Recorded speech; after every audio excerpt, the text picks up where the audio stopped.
beserta rombongan. Groundbreaking proyek hilirisasi batubara menjadi dimethyl ether atau DME secara resmi dimulai oleh Presiden Republik Indonesia Joko Widodo Senin pagi. Joko Widodo tiba di kawasan industri Tanjung Enim didampingi langsung oleh Menteri Investasi Bahlil Lahadalia, Menteri BUMN Erick Thohir, Sekretaris Kabinet Pramono Anung, dan Gubernur Sumatera Selatan Herman Deru. Proyek hilirisasi batubara ini menjadi investasi terbesar kedua setelah investasi Freeport di Papua.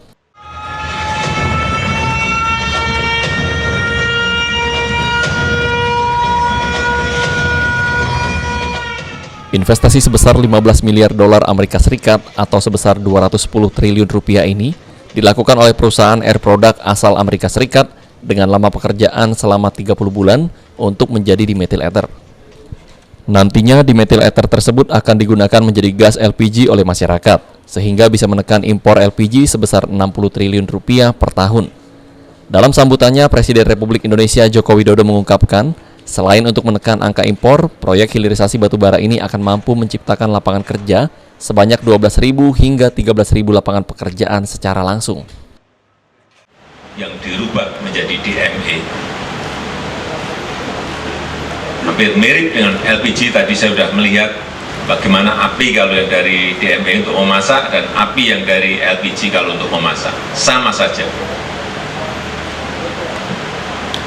Kalau ini dilakukan yang ini saja, di Bukit Asam ini yang bekerja sama dengan Pertamina dan Air Product ini nanti bisa sudah berproduksi, bisa mengurangi subsidi dari APBN itu 7 triliun kurang lebih.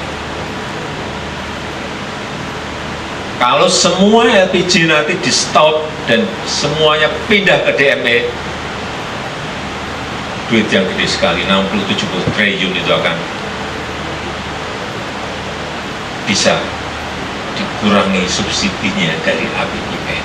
Ini yang terus kita kejar. Selain kita bisa memperbaiki neraca perdagangan kita, karena nggak impor, kita bisa memperbaiki neraca transaksi berjalan kita, karena kita nggak impor. Menteri Investasi Bahlil Lahadalia menjelaskan, pada realisasinya, investasi proyek ini sebesar 33 triliun rupiah.